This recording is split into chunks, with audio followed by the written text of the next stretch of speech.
following is a production of DallasCowboys.com and the Dallas Cowboys Football Club. How about them Cowboys? Yeah!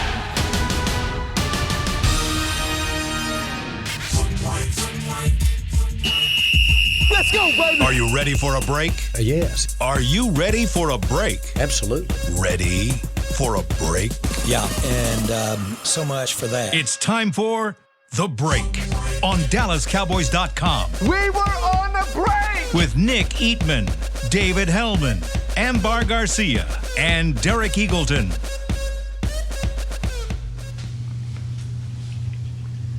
It is March 25th, 2020, Season 16, Episode number 2. Welcome to a different edition of The Break. We are live, but in all different locations. Everybody's at their own homes, social distancing, and but we got an hour of Cowboys talk here for you guys, live on DallasCowboys.com. I got my crew, Nick, Dave, Amber. Good to have you guys back with me so we can talk a little Cowboys football. How everybody's doing today? It's about time. It is about time. I mean, Dave, I was here Nick, last good? week. I don't know where y'all were, but yeah, let's party. Hey, how's it going? I've always wanted to be like in the Brady Bunch. You know, I love that show. And Derek, you know what I'm talking about. Dave probably they does don't know too. what you're talking about. Yeah. Amber, maybe not, but I know the Brady Bunch. Y'all think I'm like 18, I swear to God. You keep getting. We don't ever age you. You just stay at 18 forever, right? Yeah, exactly. All right. So we got a lot to talk about today. I mean, there's been obviously a lot of news around the Cowboys. Now that free agency has begun. They've been signing players. They've been losing players. And I'll start the conversation right there. Just looking at it holistically, if you look at all the players that they've lost and they've signed, I'll run down a quick list for you guys here of the players that the Cowboys have lost. And then I want to ask the simple question, if you think the Cowboys are better or worse now than they were when the season ended or at the end of last season. So they've lost Randall Cobb, Cam Fleming, Xavier Su'a-Filo, Travis Frederick, Robert Quinn, Malik Collins, Byron Jones, Jeff Heath, and Jason Witten. They have added Gerald McCoy, Clinton Dix, and Blake Bell, I think, is a tight end that they're adding today. I don't know if that's final yet, but that's what's being discussed at this point. Other names of guys that are actually having conversations with the Cowboys, and then Cowboys signed some of their own guys like Sean Lee, Kai Forbath, Amari Cooper, Joe Looney. So where do you guys think they are right now in free agency? Are they better or worse than they were at the end of the season? I'll start. I'll say worse. I mean, I don't know how they could not be. How they can't be worse than what they were last year, just because of the guys that they've lost. The big names they lost are Robert Quinn and Byron Jones, and they haven't re-signed anybody remotely close to replacing those two guys. So right now you have a need at pass rusher and you have a need at corner. I think safety, you could say, was a wash. So I'll let the other guys talk about the other positions. But for me, those two right there, I think you're going into a draft with a big need now at corner and pass rusher. So I think that they're worse than what they were. Yeah, like Nick said, I don't think you can even question it, to be honest with you. I mean, yeah, Anthony Brown is back, so, the Cowboys have 3 serviceable corners, but you didn't replace an all-pro cornerback. As of right now, you don't have a viable replacement for an 11-sack player in Robert Quinn. I know, Tyrone Crawford's still kicking around, coming off of hip surgery, didn't play most of last season. That's terrifying. The offense, not so much, but as of right now, it doesn't look like they have a viable way to replace Randall Cobb other than the draft. I saw, Philip Dorsett signed with Seattle yesterday. So your list of, experienced slot receivers who can step in and do it that are available in free agency is not long at all, which probably prompts you to have to do something in the draft. It just seems like there's a lot of work they have to do to cover themselves for the draft, and honestly, not that many good players left to do it with. For me, and I'm trying my best to stay calm, because as soon as free agency starts every year, I feel that the Cowboys are just kind of laying low, and then you see other teams signing people, and then you're like, okay, what the heck are the Cowboys doing? Why are they not signing anybody? And then eventually they start signing some guys. My biggest worry is, I don't want them to completely rely on the draft, to have to rely on that, because like Dave said, like, you need the experience. I am tired of sitting around waiting every year. Oh yeah, you know, these guys are gonna grow into this kind of player in the future. And I always say this over and over on this show. I'm like, I'm tired of the future. Like, I want it now. I want to see guys coming in with experience and being able to perform this year. So as of right now, even though that's my feeling and how I feel, I'm still trying to be patient and give this new coaching staff the benefit of the doubt. Let Stephen Jones and Will McClay kind of work things out and see how they finally put this team together as a whole. But as of now, I don't think they're better than they were. So let's look at some of those individual guys. They lost Randall Cobb, who is their slot receiver. They've lost Travis Frederick now to retirement. Big loss. We'll talk about that a little more in depth. They lost Robert Quinn, defensive end, pass rusher, and they lost Byron Jones, the cornerback. What do you guys think the biggest hole is at this point for them, based on the guys that they've lost? Cornerback. Edge rusher. Oh, right. Okay. There we go. See, I think like I said a minute ago, at the very least, Anthony Brown, Jordan Lewis, and Cheeto can do it. And they're not Byron Jones by any stretch, but I just, like I said, like, who is playing right in for this team right now? And they'll probably add some more guys. The draft is also there, but, like, don't feel great about Tyrone Crawford given what's going on with his injury history. And then you have Jalen Jelks and Joe Jackson. Who is going to line up at that position week one? I have no idea. You're not counting on Randy Gregory? I mean, it's awesome. If I didn't mean to laugh at that, but and honestly, hopefully the new CBA lets him come back. The word on the street is that he's applying for reinstatement, and I think the world of Randy. I really hope that for him. But number one, I can't count on it. Number two, I feel like people think that he got suspended with like 50 career sacks to his name. He's got 7. He has 7 career sacks. So as good as that would be, I hardly think it just completely solves the problem. right, he is a piece in a puzzle that will need other pieces in order for it to be successful, I think, at defensive end. Agreed. Now, what's the deal with Antwaun Woods right now? Good question. He's a exclusive rights free agent. They could have tendered him by now, and they haven't. So that's a little bit interesting to me because I've been wondering like what's going on with him and why are they waiting on doing anything? Because when you see the lack of guys within the defensive line, that is one guy at least that you would assume or expect the Cowboys to bring back. Well, but I guess right now, well, go ahead, Dave. No, go ahead. Well, I was just going to say, I wonder how much the speculation around Dontari Poe fits into that. If they're looking at other guys out there, maybe they feel like they can upgrade that position. I don't think there was much legs to this, but you do have guys like Damon Harrison, Snacks Harrison that are out there. So there may be other guys that they look at in free agency and they're looking at and saying, maybe we can upgrade the position. If we don't, then maybe we go back to an Antwaun Woods.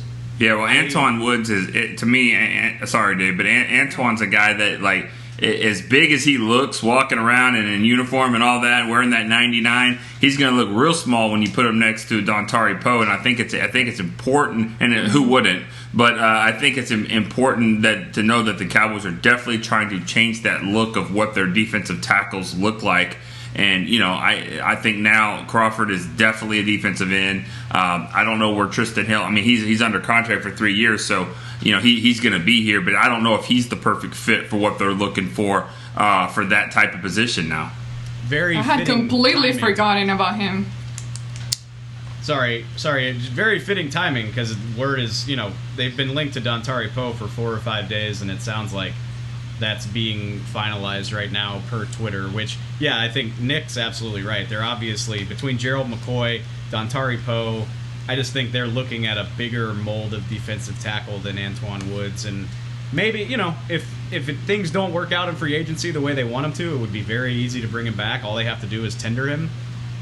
So I wouldn't rule it out completely, but I think they want to get larger at that position based on what they're doing so far.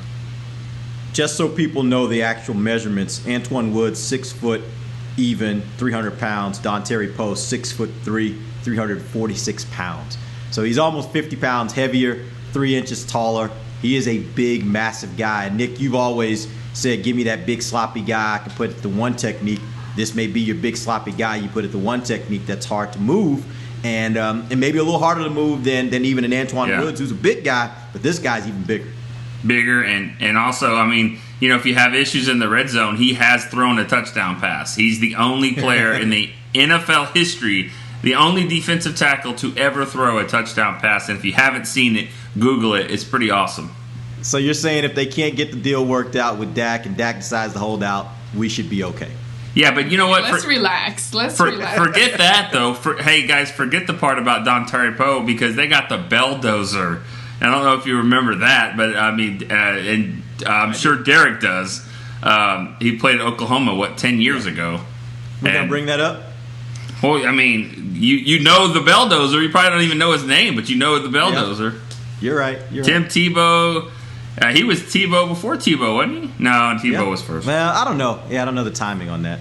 All right, let's move a little bit, and I want to talk about some of the other free agents that are out there. I'm going to throw some names to you guys, and I want you to tell me if any of these names strike you as players that you would like the Cowboys. We're not saying the Cowboys are talking to them, but players that you would like the Cowboys maybe to consider based upon where they are right now in free agency.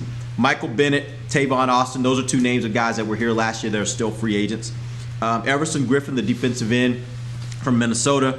We talked about Damon Harrison. I mentioned him just a few minutes ago, defensive tackle. Ted Ginn Jr. is out there if you need a guy that can return punts and kicks and give you a little bit of something, speed receiver. Jadeveon Clowney, defensive end. You got Delaney Walker, which is an interesting name at tight end. Now, obviously, Blake Bell being signed today, maybe he's not a guy that even factors in, but a name I threw on the list. And then at quarterback, an interesting name, Matt Moore. Guy used to be here. He's a free agent. If you're looking for a backup quarterback, maybe a guy that has a little more experience, maybe he fits. Any of those names strike you as guys you would like the Cowboys to show some interest in? Yeah, bring on Clowney. I mean, if realism, it's not my salary cap. Sure. No. Realism is a part of this. So I want you to think of it realistically, but just names you think, hey, that guy may actually fit.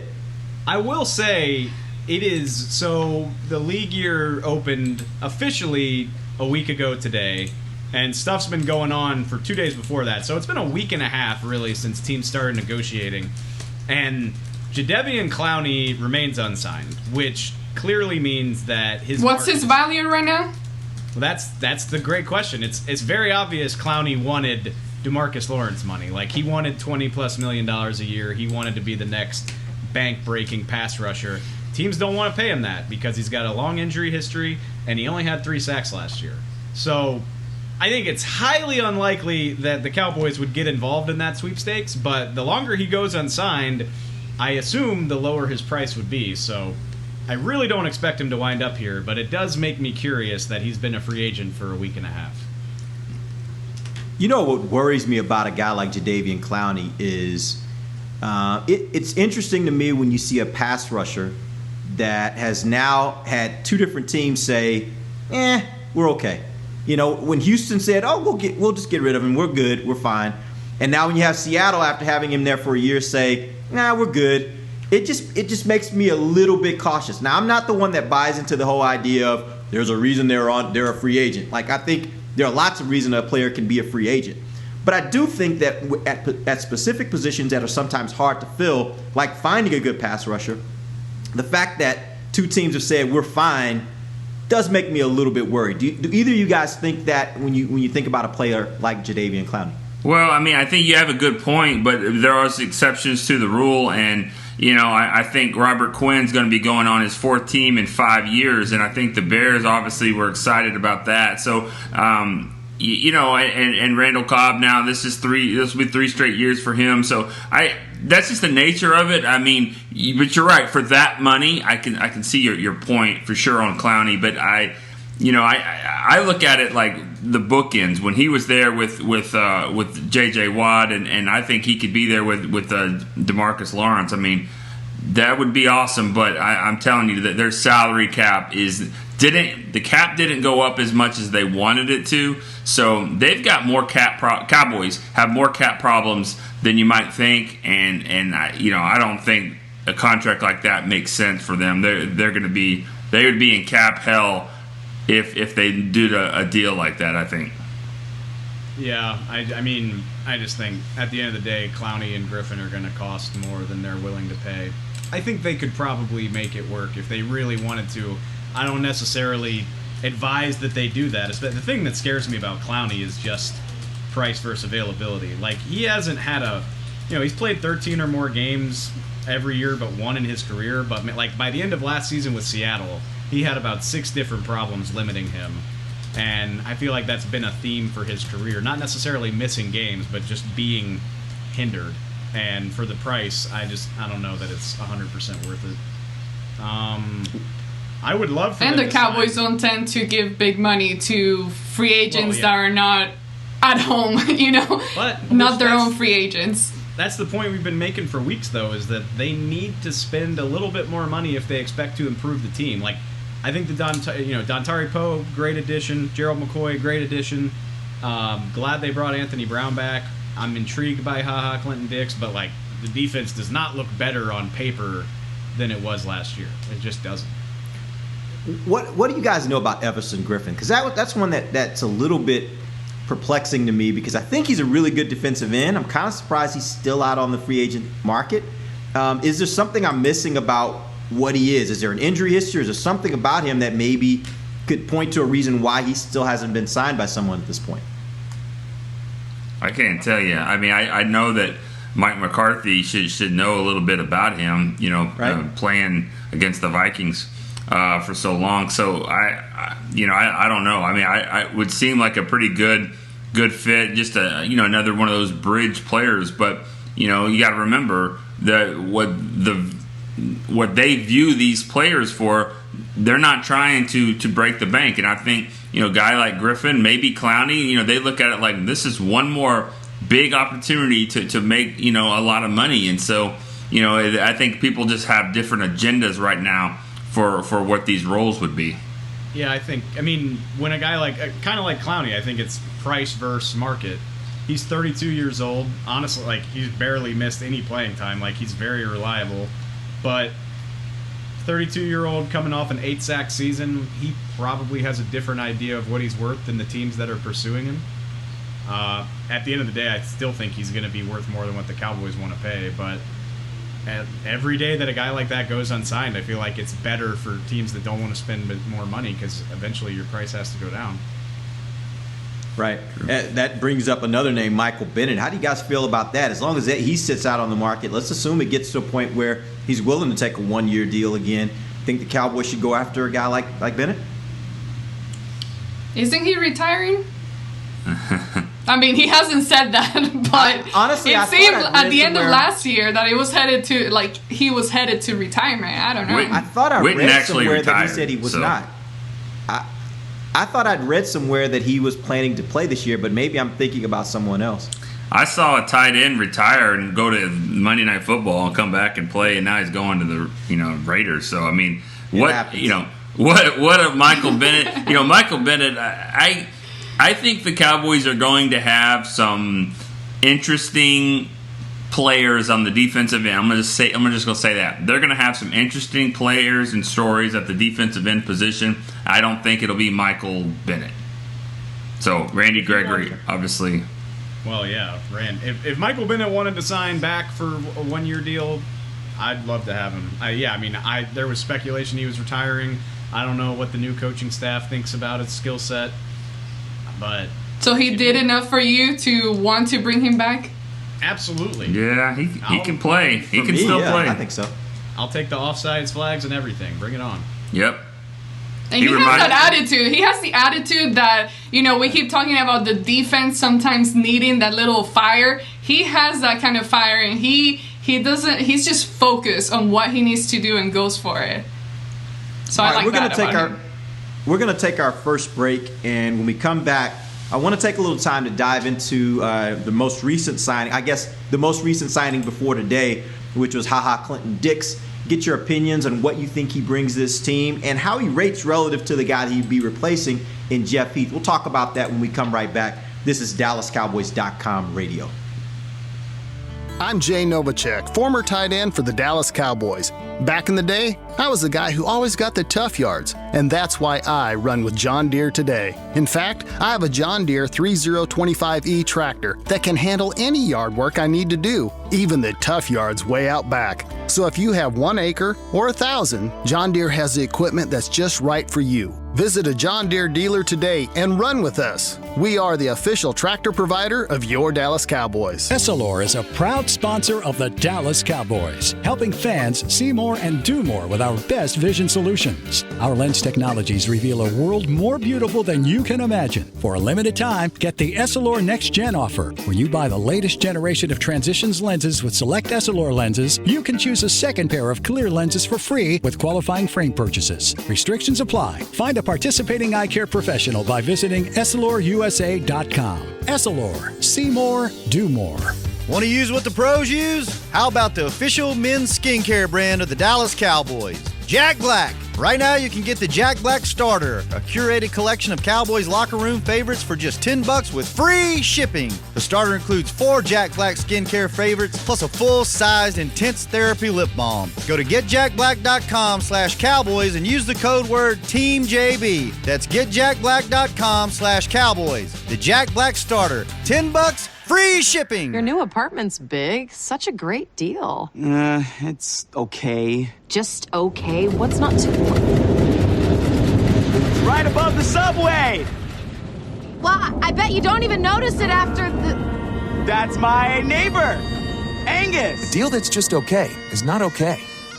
Get a great deal with America's Best Network. Come into an AT&T store to find out how to get one of our popular smartphones for $0 down, based on GWS One score September 2019. Back to the break.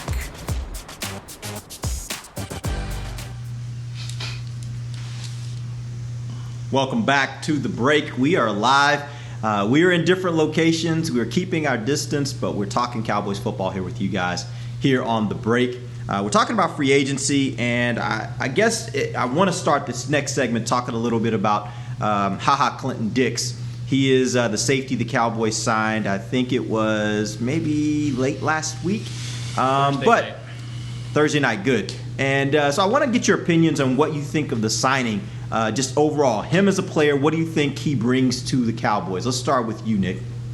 You know, I think that he's just a veteran guy that has pretty good range, it sounds like. Again, he goes into your category of some players that have been at different teams and good enough to sign, not good enough to keep. And so, you know, those guys are always interesting. But, you know, usually when you surround them around guys with really good cornerbacks, you feel better about it. That's why, you know, I think it's a little bit I'm a little uneasy about all of that because I don't know if he's the exact answer there just because he's got a catchy name and he's a first-round pick and he's got history with McCarthy.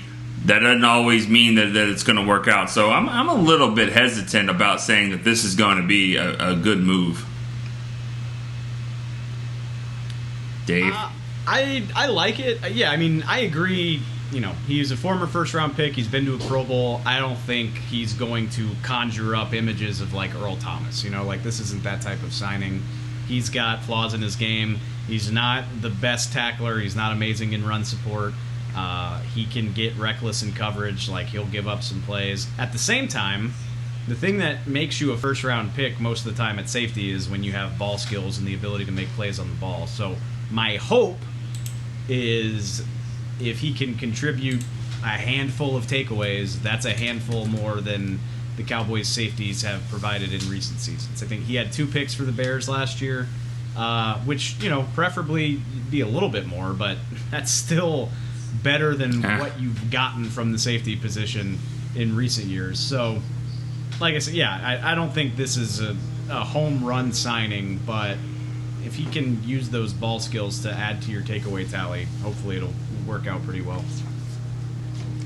One of the things that I've been paying attention to for this upcoming year is the tackling, which is obviously one of the things that the Cowboys struggled with last year as a defense. And when I start looking, and Dave will know, when I start looking at all these players prospect from the draft, most of them all have like tackling issues. Like, I don't know what the deal is with the whole tackling. So for me, at least this is a guy that has experience on the field, and I keep saying it, I want someone with experience. I don't want a rookie or depend on a rookie to start off the season. I want someone that's capable of going in there and he has he has the what do you call it, like the fitness level.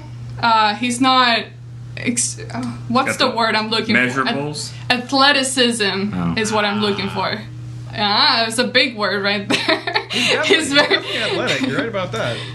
Yeah, so he has good aspects that he brings, but the whole tackling thing, that concerns me. Not a whole lot, but it's still something that I'm definitely keeping in my eyes on.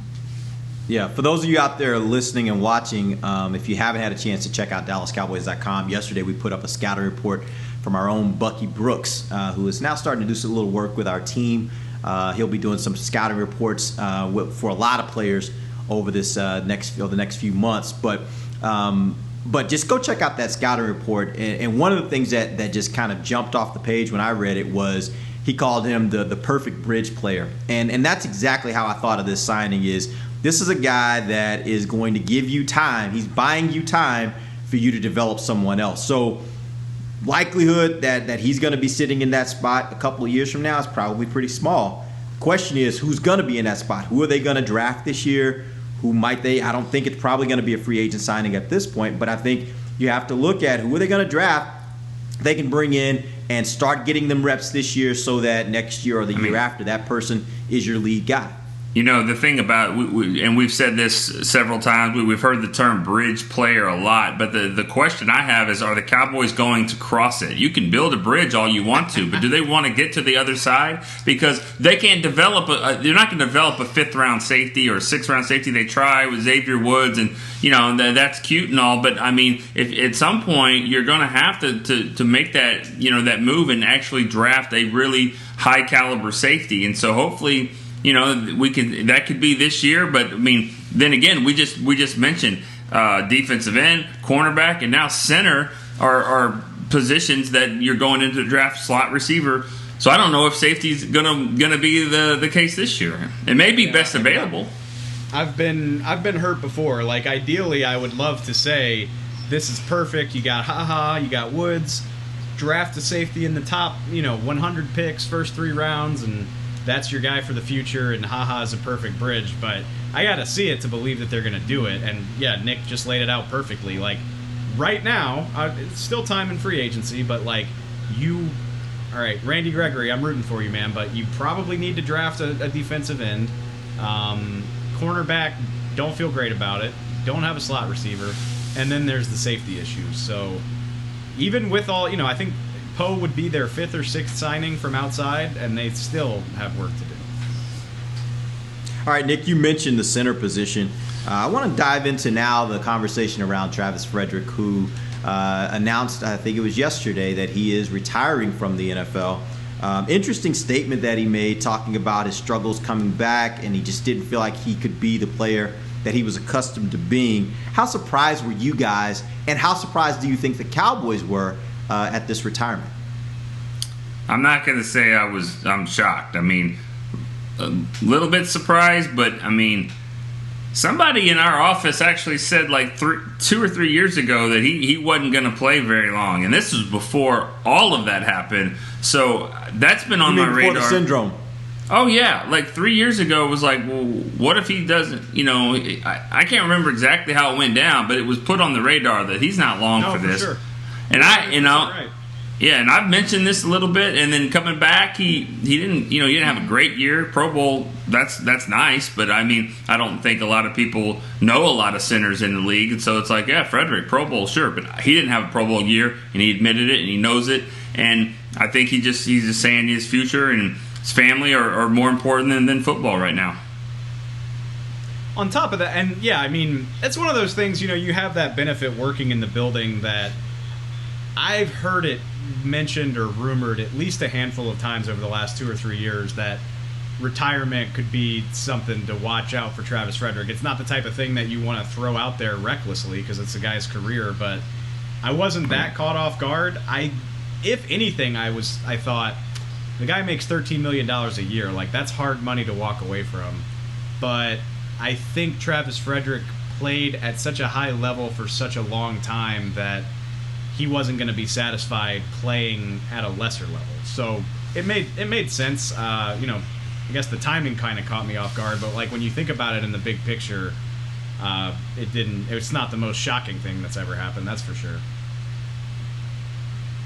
Yeah, it caught me by surprise. Obviously, it's not, when you, like Dave said, it's not big picture, it's not surprising, but I wasn't expecting it to happen right now. You see football players, and he even mentioned this, I believe in his letter, that football players are always thinking they're afraid of what's next when you're out of football. So in my mind, every player is trying to stay in the NFL as long as possible. And to me, the way the progress that he was able to make from when he got the syndrome to where he was at last year was tremendous. So in my mind, I'm thinking, oh yeah, he's healthy, he's good to go, he looks fine for another year. But clearly he knows his body way better than anybody else, and he knows what's more important to him at this stage in his life. But definitely caught me by surprise. Luckily, the Cowboys did sign Joe Looney, so at least that's good. He's a guy that's proven, he's done it before,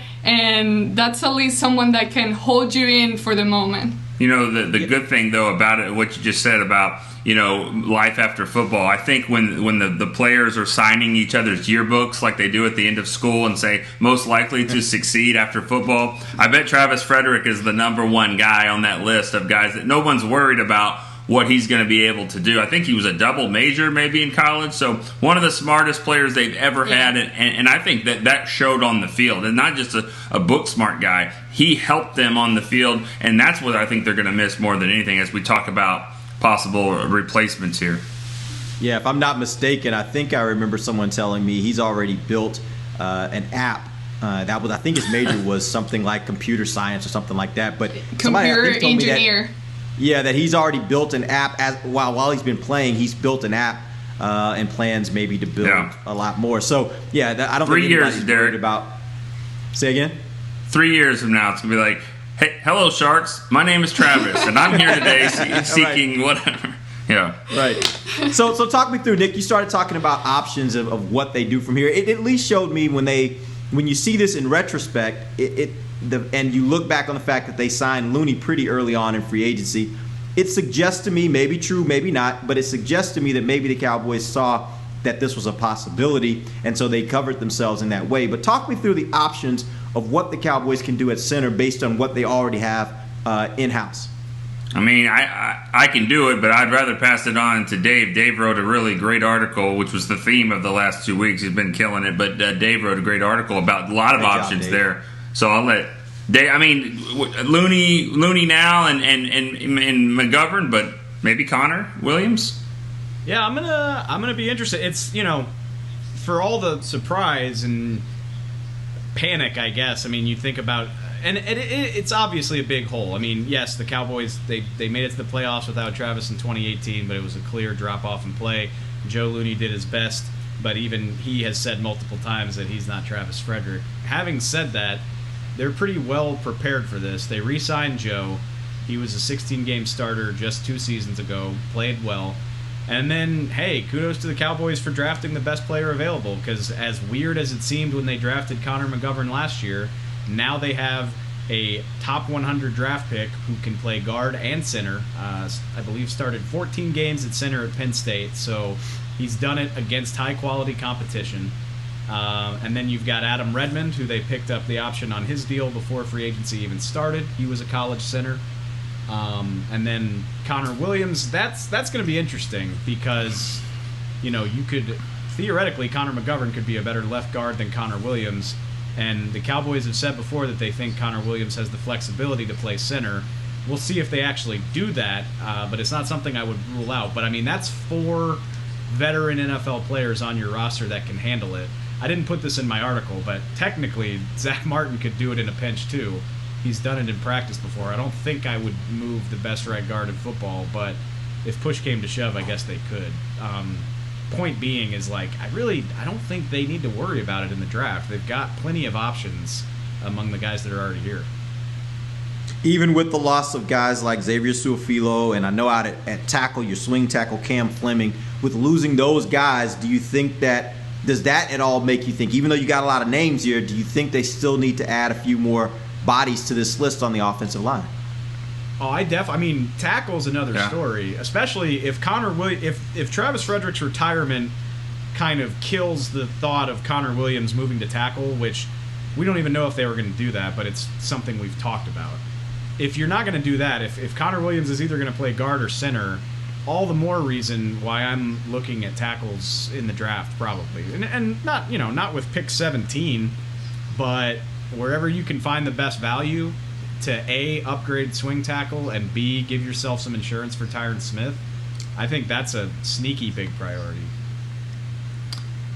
One of the, obviously the reason we're doing all this is, we just have so much uncertainty right now with when people are going to be able to practice, when the doors are going to be open and all that stuff. So, I think relying on young guys is always a tricky thing. But in a season like this, we don't know how much time they're going to be on the field. And so, I think having a veteran guy, that's not why they signed Joe Looney, but I think signing Joe Looney certainly helped because, if it gets down to it, maybe there's not a lot of OTAs, maybe there's no OTAs, maybe they go right to training camp. I would rather have a guy like Joe Looney or some kind of veteran that can step in. So I think teams might be shifting a little bit there, covering themselves, knowing, we drafted some great players, but they didn't get a lot of OTA works. They didn't get any mini camps. We're throwing them in there for training camp. It might take a little bit longer to get these guys ready to go. True. And even with, I was gonna just mention real quick, even with Connor McGovern, he didn't have a rookie year last year. Right. He wasn't able to do what rookies do in their first year. And on top of that, to me, last time I saw him, he was still he looks rather small, to where you would want those kind of guys to be at. And Connor Williams has been a guy that we've talked about, the lack of strength and power. And to me, at least with Connor McGovern, I really wonder what's going to be the plan with him, especially if, like Nick mentioned, if we don't have a great off season to where they're able to go in there, work out, practice and all that. I wonder how long it's going to take him to kind of build up that strength that he would need for any type of position within the O-line. That's it. I'm convinced. Sign Ron Leary. So. He's another guy. Yeah, he is another guy that's out there, and I guess at some point you probably could get him for a pretty decent price. Yeah, and he has a house here, as he's pointed out. He does. There was probably an interesting question. No, go ahead. What'd you say, Dave? It seems like every free agent that Cowboys fans want them to sign that they aren't signing seems to have a house in Dallas. So proximity is not holding them back. Popular place. For sure. Yeah. Yeah. The interesting question from Twitter from Alfredo Salinas. He says, with the new roster rule, how many offensive linemen do you expect on the final roster? I guess knowing that now Cowboys or all teams in the NFL will be able to have an extra 2 players active on game day. One of them has to be an offensive lineman. How much do you think that factors into some of these kinds of things? And we're talking about these offensive linemen and maybe bringing in another body. Does that at all affect these decisions? I mean, the way you said it was a little tricky. You have to have 8 offensive linemen active.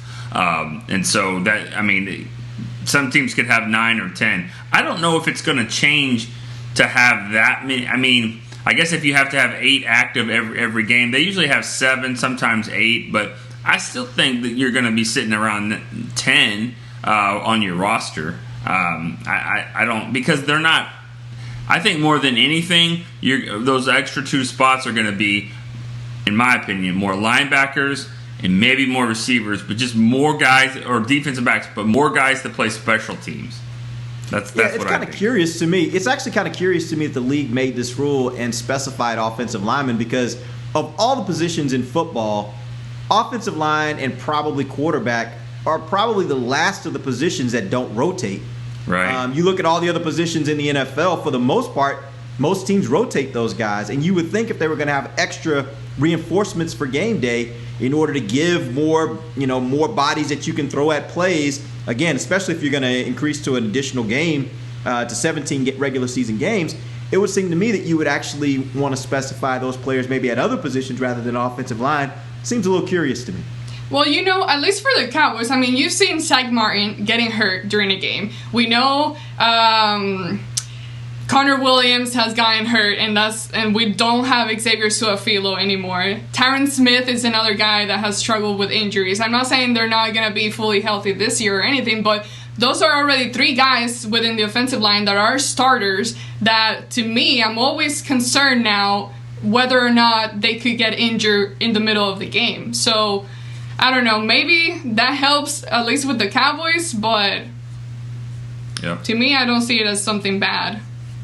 No, I think that's exactly why they're doing it. It's because of those injuries inside the game, and they don't want players to be like make choices and say, "Well, is your knee okay?" Because I mean, you're the only guard we've got, and then they have to go out there. I mean, I could see the same thing being said about quarterbacks. Honestly, it wouldn't surprise me if they did that, where you got to have 3 quarterbacks active, but or at least in uniform. They have done that in the past, but yeah. All right, let's take our final break. When we come back, Amber's got a game for us. We're going to lighten this thing up, have some fun here in our final segment of the break. We'll be right back. This is DallasCowboys.com radio. Since 1865, Stetson hats are American-made with pride right here in Texas. And Stetson is proud to be on the field with America's team. Want to show your Texas and team pride too? You can. By purchasing your own Stetson, you can look just like how the flag guys do on field at every home game. Stetson hats, the official crown of all self-respecting Cowboys, and your favorite football team. Get yours today in the Stadium Pro Shop or at Stetson.com.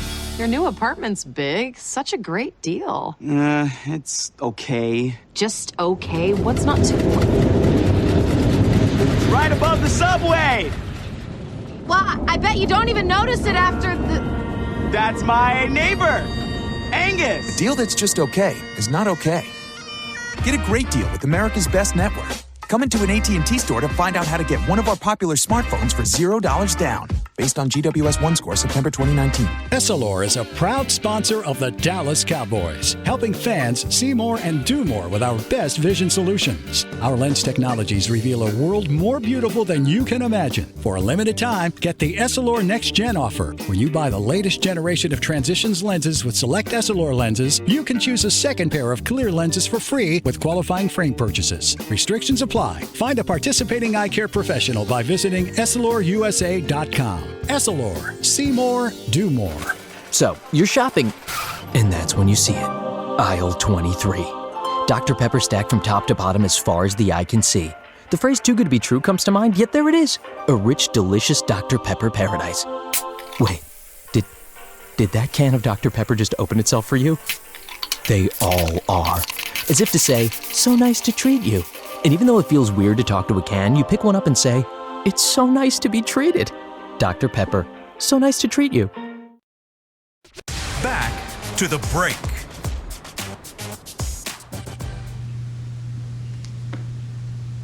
Welcome back to the final segment of the break. We are live. We are all in different locations.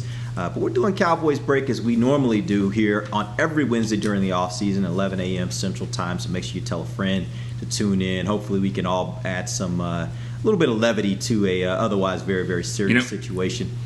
Derek, I said this last week. I think we have the most appropriately titled show in all of TV and all of radio and anything. I mean, The Break, it's exactly what it is. This is exactly what people, I think, need. Hopefully it's what they need. And so, at least we can do that. I think we all need that. I could go another hour. I'm ready to talk more football, I think. I think. I've said it. I said it to some people I've talked to over the phone, and I've mentioned it to you guys by email when I talked to our entire group. I never realized how much I actually miss hanging out with you guys at work until it gets taken away, and it really feels like a part of my life is kind of empty. So it's good to get on here for an hour with you guys and talk about football. I'm enjoying it. All right, Amber, you have a game for us. What you got? All right, you guys ready? So We're ready. this is the game. What we're gonna do? I have a set of 10 questions. Some of the things we've already talked about, but that's okay. We'll still hit on them. The first question. So there are 2 questions. One question is gonna be a personal question. You're gonna write down your answer on a piece of paper and then just show it on screen as soon as I'm done asking the second question. So when I'm done asking the second question, you show your answer on screen, and then we'll discuss that second question out loud. It'll make sense in a little bit. So let's just get started. There's like a 98% chance I'm going to screw this up, but it's fine. Me too. I'm right there with Ready to go. It'll be fine. We won't discuss your personal answer, personal question out loud. We'll just have fans look at it on screen, and that's it. Okay? Just try to get the boredom of looking. Yeah. We'll have some fun here. We'll have some fun. All right. First question, what you're going to write down on a piece of paper. Which NFL team has gained the most in this free agency? So to you, which NFL team has gained the most during this free agency? Now, the question that we're about to discuss is, what would be the best acquisition that the Cowboys have made during this free agency? So you can lift up your answer. Put me on the first question. Wait, so we lift up our answer for the first question? Yeah, just show it on screen, and as you show it, just leave it there a few seconds just so fans can look at it and see your answer. But then Nick, we're going to... you're right there with me. Got it? Now we're going to talk about the best acquisition for the Cowboys during this free agency. Who would you say is your guy that you thought that the Cowboys definitely needed for this year? I think McCoy, Gerald McCoy, if he can be the player that he's been, but I mean he continues to get sacks from that position. So losing Malik Collins and getting Gerald McCoy, I think that's one position where I think they have made an upgrade. I know Collins is younger, but I still think he's never going to be the player that Gerald McCoy was or is. So I would say McCoy is the best guy they've done, best addition so far. I absolutely agree with that. I don't think it's even close right now. I think once they sign, or if they get the deal done, finalized with Don Terry Poe, then I think you got a little more of a conversation. But I think as of now, it has to be Gerald McCoy. Agreed. Unanimous. I know that's boring, but... It's all good. We'll go through all these questions kind of quick. All right. Hey, real quick though, can I just back up? I'm interested to know why. I know why Nick and I chose Arizona, because obviously they got the best receiver maybe in the game. Did you not listen to the rules here? Did you not listen to the rules of the game? Okay, all right. But go ahead, Arizona. Why is that? No, I get that. I want to know why Dave said the Ravens. What about the Ravens stands out to you most? Honestly, I just think it's incredible that they got Calais Campbell for a 5th-round pick. Like, that's just such an insane value, and you add a guy who's that talented to what was already a pretty good defense. They were the best team in the AFC last year. I don't even know the rest of what they did. It might not be great, but that's adding a guy like that to a team that's already that talented is pretty impressive. Yeah, big signing. All right. Sorry to derail the game. No, it's all good. Personal question. Your favorite player of all time. Meanwhile, what would you say? Any sport? Any team? NFL. Oh, okay. Any team. I mean, you can just any team, Cowboys, anything you want. Favorite player of all time, and then the question that we're going to discuss, what would you say is the biggest loss for the Cowboys during this free agency? Y'all are going to hate my answer. You're going to think I'm stupid. All right. So, biggest loss? Biggest loss. Cobb. It's easily... Cobb's your biggest one? Robbie Quinn. I agree, Robert Quinn. They don't have any pass rushers. I agree, Randy Robert Quinn. I'm sorry I keep slandering Randy Gregory, but they don't have any pass rushers. and it's terrifying. Who's your guy? I can't see that. Who is it? Dave. It's Deuce. Nick, Deuce. you're not supposed to see it right now. I'm sorry. Okay, Deuce. Sorry. You can go back and listen to the watch the show later. Y'all aren't looking at the right cameras, but it's fine. You're right. Okay. This is all. We're all over the place. With regards to the guy that they lost, I actually think the interesting thing here is that Randall Cobb. I think you have more ability to be able to replace Randall Cobb than you do Robert Quinn. Yes. I think there are more options out there, especially if you look at the draft. We've talked about this over and over. There are tons of guys in the draft, wide receivers that are really good players that you can get even later in the draft. And my guy Duvernay is still going to be out there and available, I would assume, third, maybe fourth round. So I think they're good quality options. Good quality options to replace Cobb. I don't know that you have those kinds of options to replace Robert Quinn. That's going to be a hard replacement. Yeah. I think, though, those guys, it's still a committee, though. I still think, that they've done a decent job, and Tom Sula, I think, can figure that out. Byron Jones, to me, what are they doing at corner? To me, that's the problem, is because the reason why Byron Jones had all these great stats is because everyone threw over to Cheeto all the time. So now he's your main guy? That worries me a little bit. I think the biggest loss is Byron Jones. Yeah. All right. Fair. Personal question. Favorite TV show at the moment? Now, what would you say at the moment, too, is the top draft priority for the Cowboys as of right now? Looking at what they currently have on their list and the current guys that they've signed so far, what would be the top draft priority? I've already made one reference. Of course, it's my favorite. Nick just said it. I think it has, at least for me, it's cornerback. I just don't know if the player's going to be there that can give you the value you need where you're picking. But I think cornerback is probably your biggest draft need at this point, because you don't have, even if you talk about by committee, right now Anthony Brown's going to be starting for you, I would assume. I don't know if I'm all that excited about that. Can I make my pitch? Okay. Sure.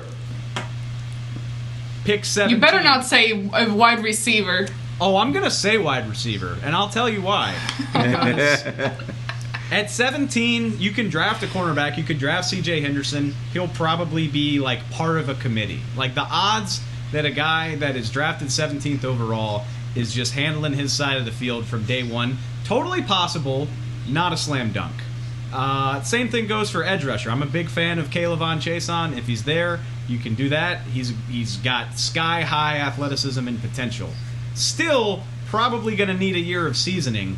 If you draft C.D. Lamb, he's starting right away and scoring touchdowns and moving inside and outside and making the Dallas offense that much better. Preach.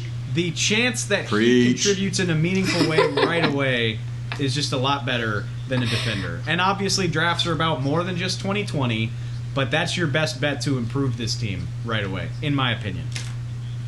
I just think that's a different answer to the question. About the biggest need, because you're overlooking the need, which is fine. That's what they do. You're going with best available player, which is exactly what Stephen Jones and Jerry Jones is going to tell us. So if that's what they do, it sounds like all those receivers are going to be there. But that's not the question. Was the biggest need. Right. And I think the biggest need is still corner and all that. But that doesn't mean that you reach for it if it's not there. So Dave, defense wins games. We hear this over and over again. Who just championships? Who just won the Super Bowl? All right, moving on to the next question. Moving on to the next question. Do you have toilet paper? Oh. Write it down on your sheet of paper. I don't know if you want to divulge if you don't. All right. What? We kind of talked about this already. Nick, you ready? You got it right there. Good. I was going to use it as a prop, actually, for my phone here, but toilet paper for a week and a half. Yeah. Oh, it's been a running joke between me and Dave. Anything was going on, I was at the store looking, but I got it. I found it. Did find some. I'm sorry. What was the question? What position should be addressed before the draft? We kind of mentioned this a little bit, but what would you say is a position that definitely needs to be addressed before the draft? Of everything I'm seeing out there, I think they could address defensive end. It's just a question of whether they want to. I mean, we talked about some of the names that are out there, Everson Griffin and Jadeveon Clowney, and even if they want to go the route of bringing back a Michael Bennett if he's not going to retire. I think there are options out there at defensive end. I don't know if those numbers work for them or not, but I do think there are some options there. And there are options that I think could step in day one and be starters and give you good production. I probably would say corner. I think you could, if there's another corner out there. I don't know. Xavier Rhodes still out there? But I don't want him. I believe he is. Yeah, I don't know if I'm sold on that. He did not play well last year at all. At all. The thing for me, right? All right. I agree with everything y'all just said, but I mean, they've signed 2 cornerbacks, not actually 3 if you count C.J. Goodwin. Not trying to convince anybody that they're the Legion of Boom, but they have bodies, which that's what they do, right? Like, they fill the position so that they can draft purely. They haven't really done that at wide receiver, which I can talk all I want about CeeDee Lamb. I don't really expect that to happen, but right now they don't have like a proven veteran slot. Like, I know Cedric Wilson is still kicking around, Devin Smith is kicking around. Like, there's guys on the roster, but you would expect them to sign some.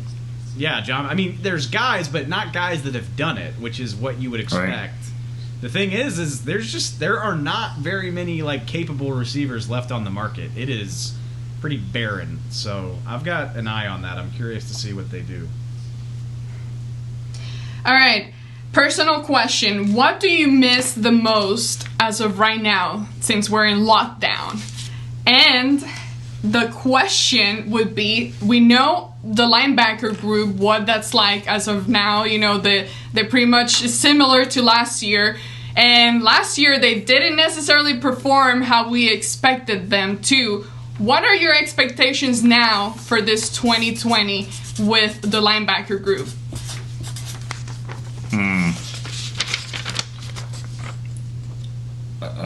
I think the linebackers, that's the one position where there's not a lot of change at all. I'm kind of surprised they brought everybody back.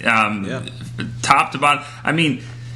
Does anybody else think that it's kind of weird that the one position that was really bad last year, the one area was special teams, and everybody's pretty much back. The core players of the linebackers were back. C.J. Goodwin was back. I guess not the punt returners, but, deep snapper, he wasn't the problem. He's back, and kicker's back, and the punter looks like he's – just seems kind of weird, but, that's not answering your question. But I just think all the linebackers that they brought back, if everyone's healthy, then there's not going to be a lot of change there. I think it's a sneaky need, though. I think it's an underrated need that the Cowboys need to address in the draft, is getting a linebacker in the 3rd or 4th round.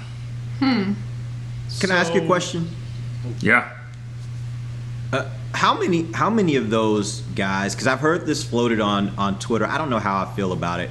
If the Cowboys signed Dontari Poe, and the fact that they brought back all these linebackers, does it at all signal to you that there is a possibility that they'll be playing more 3-4 than 4-3 next year? No, not to me. Yeah. I think it signals that they're tired of their linebackers getting hit by guards and centers, and they're trying to play it a different way. I think signing Poe and McCoy, to me, suggests that they're gonna go with the 4-man front. And McCarthy has said as much. He's kind of said that it will be a 4-man front. So I guess those two guys could rotate as the one in a 3-4, but I think they're going to play together. I think it's going to be a 4-3. I just think you're going to have a bigger line. Well, I do think if they were to go to 3-4, I think McCoy would be a defensive end. He seems to have that typical 3-4 defensive end build. But again, I'm not saying that that's necessarily the way it goes. I'm just wondering aloud. I've heard people kind of speculating there. And I do wonder if maybe there's a shade of that involved. We obviously wouldn't know that until we get to training camp. We start seeing what they're doing. I think you could go get an idea if you turn on the tape of Carolina. Like, they were multiple. They did a lot of both. Poe and McCoy. Poe played the vast majority of his snaps as a one technique in a 4-3 front. But they did play some 3-4 where McCoy was an end and Poe played nose tackle, and they kicked their linebackers out wide. Like, I think you'll see a little bit of that. I think you can get multiple. You can use Jalen Smith as a rush linebacker, but I think they'll be a 4-3 front the vast majority of the time. I think Nick's right. I think you look at the tape and you're like, man, how can we get more out of Jalen Smith and Leighton Vander Esch? Well, if we get these offensive linemen off their ass by beefing up the defensive front, they'll probably be better, which my expectations are that they are great because Leighton Vander Esch was great when he was healthy as a rookie. Jalen Smith should be much better, again, if he's got that ability to move in space and make plays. Just looking at it on paper, they're still one of the most talented units on the team. Mike Nolan is a defensive specialist. He coached linebackers for the Saints for the last couple of years. Demario Davis was amazing for them while Nolan was there. So my expectation is that they're going to be really good.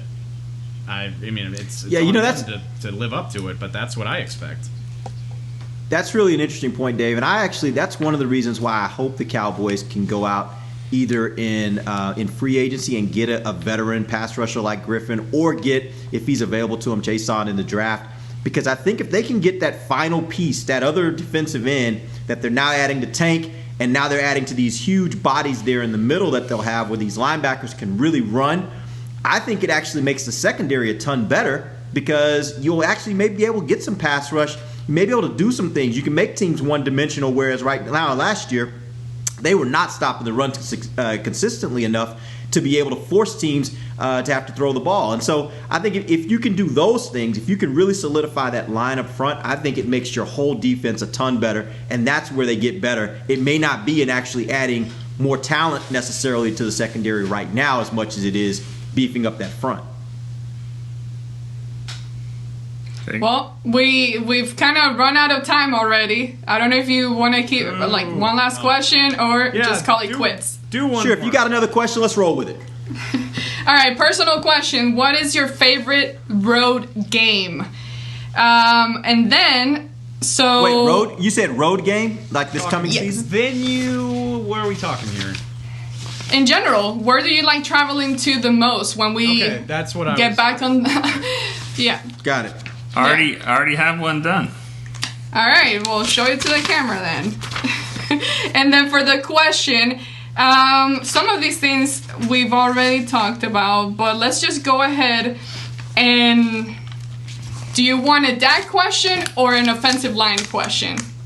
Let's go Dak. We haven't talked Dak today. Haven't talked about him at all. Well, it's very simple. What's up with that? What is going on with this Dak situation? What is up with Dak Prescott? What's there isn't going a deal. on? We know that. Yeah, well, that's true. Yeah, you're right. So, is there a timeline and expectations when we should be kind of hoping or expecting this whole deal to be done? I'll let we Dave actually handle talked that about one. this. Well, we talked about it last week, and I think it's really interesting because the leverage in this whole situation is out the window. Like, kind of similar to Tank last year. You know, Tank's deal got done in April instead of July because he had a surgery, and they wanted to make sure he was as right as he could possibly be, and it spurred them to action earlier than they needed to. Dak's leverage is not showing up for the offseason program. So that starts April 6th. If Dak is serious about not being in the building until then... If we even have an off-season program. Well, no, that's the point I'm getting to, is it's gone. That leverage is gone. Yeah. Because right now, players can't come in the building anyway. We don't know when OTAs are going to start. We don't know what the deal is with captains' workouts, mini camp. Right now, who knows, hopefully, but who knows if training camp is even going to start at the regularly scheduled time. So it's hard to get a grasp because, before all this happened, before we all had to go home, I would have said, this will be done by mid-April because they're not going to mess around with their franchise quarterback not being in the building for the start of a new regime's offseason program. That would be silly. But if nobody can go into the building anyway, who the hell knows? So your guess is as good as mine right now. So here's the question then. That if there is no offseason program or a modified offseason program, then training camp becomes even more important. Do you think Dak would be willing to do what Zeke did and sit out training camp? Because that would be a huge deal. I gotta give him credit. Jesse Holley made a great point last week that the lack of knowledge about when this is all going to start should give the Cowboys. It should spur them to even more action, because when that switch gets flipped and everybody can go back to work, you're going to want your franchise quarterback to be part of that. I think I've said, but I would have to see Dak actually hold out to believe that he would do it, but I can't rule it out. Yeah, I don't see that happening with Dak. You got to remember, he might not love playing on the franchise tag, but at the same time, if he does play this year on the franchise tag, he's got something to prove as well, because this is a contract year. So, and Derek, you say it more than anybody, especially about, running backs, but I'm sure it's the same with quarterbacks. Not being there for training camp is not going to help you be the player that you want to be in a contract year, in a major contract year. So that's a risky thing. It's not just holding out and saying, "Oh, good luck with Cooper Rush," because it won't be Cooper Rush. It'll be somebody else that they bring in. Jameis. All right, well, we appreciate you setting up the game, Amber. That was really entertaining, really fun. We'll do that again next week. But that's the end of our time. We appreciate all you guys that took some time today to jump on with us, talk a little bit of Cowboys football. We'll be back next week on Wednesday, probably still in this same format. I think we're going to be doing this for a bit.